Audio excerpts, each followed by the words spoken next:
नमस्कार, जय हिंद, वंदे मातरम। 18 न्यूज के लिए मैं किशोर यदुवंशी। सर मुड़ाते ओले पड़ना और गांव बसने से पहले ही लुटेरों का पहुंच जाना, इसे ही कहते हैं कि मुंबई महानगर पालिका का ये कारनामे आपको देखने के बाद कितना अफसोस होगा कि कुछ फेरी वाले जो अपनी रोजी रोटी के लिए यहाँ पर धंधा लगाए हुए हैं, उन्हें आते ही किस तरह से इन्होंने आक्रमण किया है और उनका सारा माल उठा करके ये अतिक्रमण वाले यहाँ से लेकर के जा रहे हैं। इसमें आप देख सकते हैं ठीक यही हाल है आरटीओ का भी, जिसमें उन्होंने फिर से कोरोना का संक्रमण थोड़ा सा कम हुआ नहीं कि इन्होंने फिर से लोगों की गाड़ियाँ इस तरह से उठा रहे हैं जैसे कोई चोर उचक्के लेकर के भागते हैं, और कहीं भी सिग्नल के पीछे छुप करके कहीं फाइन मारते हैं, गाड़ियों की फ़ोटो मारते हैं। कहीं उनकी लूट का जो इस तरह से चल रहा है, उसे देखते हुए आप ये भी समझ सकते हैं कि किस तरह से अतिक्रमण दस्ता जो है फेरी वालों के ऊपर किस तरह से कार्रवाई कर रहा है।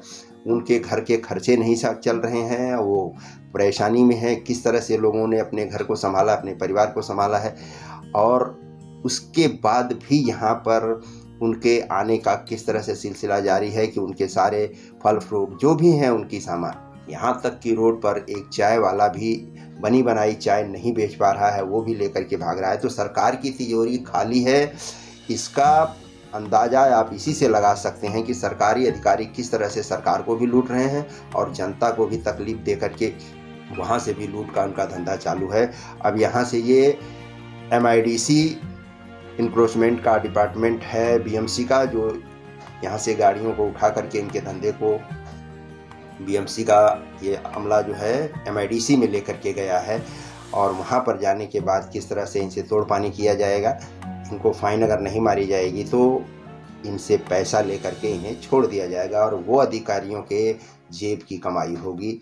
इसमें आप स्पष्ट तौर पर देख सकते हैं कि इक्के दुक्के जो भी फेरी वाले रास्ते में या रोड पर जो दिखाई दे रहे हैं, जिनसे कोई तकलीफ़ नहीं है किसी को, अगर वो अपनी रोजी रोटी के लिए यहाँ पर बैठे हैं, उनका घर परिवार कैसे चलेगा, इसकी भी फिक्र जो है सरकार को नहीं है। और उनके अधिकारी किस तरह से अतिक्रमण के नाम पर और शिकायत के नाम पर किस तरह से फेरी वालों को लूटना शुरू कर दिए हैं, उनकी गाड़ियों को उठाना शुरू कर दिए हैं। ठीक उसी तरह जिस तरह से RTO वाले हर सिग्नल पर, हर मोड़ पर, हर चौराहे पर खड़े होकर के मुंबईगरों को लूट रहे हैं और उनसे फ़ाइन वसूल रहे हैं।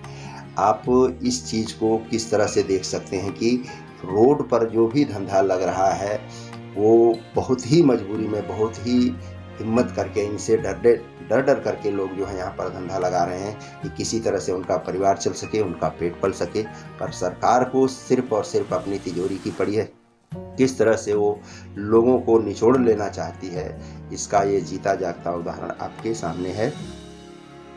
इसमें मनपा के जो भी अतिक्रमण से संबंधित लोग हैं, इनमें इनकी सामान की कोई भी हिफाजत नहीं होती है। पके हुए फल रहते हैं या कोई भी सामान उनका रहता है, इतनी बेरहमी से, इतनी बेदर्दी से इनको उठा करके लेके जाया जाता है कि उनका आधा से ज़्यादा नुकसान हो जाता है। कुछ इनके कर्मचारी खा पी करके ख़त्म कर देते हैं। मतलब किसी भी तरह से इनकी कमर को तोड़ करके किस तरह से सरकार के आदमी आज लोगों को परेशान कर रहे हैं, जबकि पब्लिक खुद जो है इतनी परेशान हो चुकी है कि लोगों को खाने के वांदे हैं। आज किसी की कोई मदद भी नहीं करना चाहता है कि हर आदमी इतना परेशान है कि बड़े बड़े लोग जब इतने परेशान हैं, छोटे लोग परेशान हैं, तो कोई किसी की मदद को भी नहीं आ रहा है कि हम आपकी मदद करते हैं। पर जैसे तैसे कर्ज ऋण ले करके अगर कोई धंधा बिजनेस करके अगर 2 रुपया 10 रुपया अगर कमाना भी चाहता है तो उसे भी सरकार नहीं करने दे रही है।